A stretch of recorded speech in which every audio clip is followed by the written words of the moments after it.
Traffic తనిఖీల సమయంలో వాహనదారుల నుంచి చలాన్లు వసూలు చేసే సమయంలో కొంతమంది సిబ్బంది ప్రభుత్వ క్యూఆర్ కోడ్లను కాకుండా ఫేక్ స్కానర్లను ఉపయోగించినట్లు ఆరోపణలు వస్తున్నాయి. వాహనదారులు చలాన్ డబ్బులు చెల్లించినప్పటికీ ఆ మొత్తం ప్రభుత్వ ఖజానాకు కాకుండా వ్యక్తిగత బ్యాంకు ఖాతాల్లోకి వెళ్లినట్లు పోలీసుల దర్యాప్తులో బయటపడింది. చలాన్ కట్టినా కూడా వెబ్సైట్లో పెండింగ్ గా కనిపించడంతో పలువురు వాహనదారులు పోలీస్ స్టేషన్ను ఆశ్రయించారు. మొదట సాంకేతిక లోపమేనని భావించిన అధికారులు ఫిర్యాదులు పెరగడంతో విచారణ చేపట్టారు. పోలీసుల ఎంక్వైరీలో ఫేక్ క్యూఆర్ స్కామ్ను గుర్తించారు.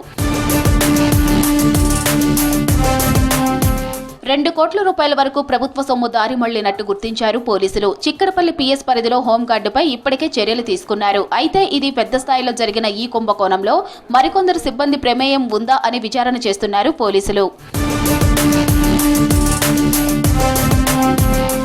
ప్రజల నుంచి చలాన్లు వసూలు చేసిన సొమ్మును సొంత ఖాతాల్లోకి మళ్లించుకున్న ట్రాఫిక్ పోలీసులపై చర్యలు తీసుకోనున్నారు ఉన్నతాధికారులు. ఫేక్ స్కానర్ ద్వారా చలాన్లు వసూలు చేసిన ప్రాంతాలు, సంబంధిత బ్యాంక్ ఖాతాలపై అధికారులు ఆరా తీస్తున్నారు. ఇతర జోన్లలో కూడా ఇదే తరహా వ్యవహారం జరిగిందా అన్న కోణంలో విచారణ కొనసాగుతోంది. ఫేక్ క్యూఆర్ కోడ్ ద్వారా చెల్లింపులు చేసిన వాహనదారులు ఆధారాలు చూపిస్తే వారి చలాన్లను అడ్జస్ట్ చేస్తామని తెలిపారు ఉన్నతాధికారులు.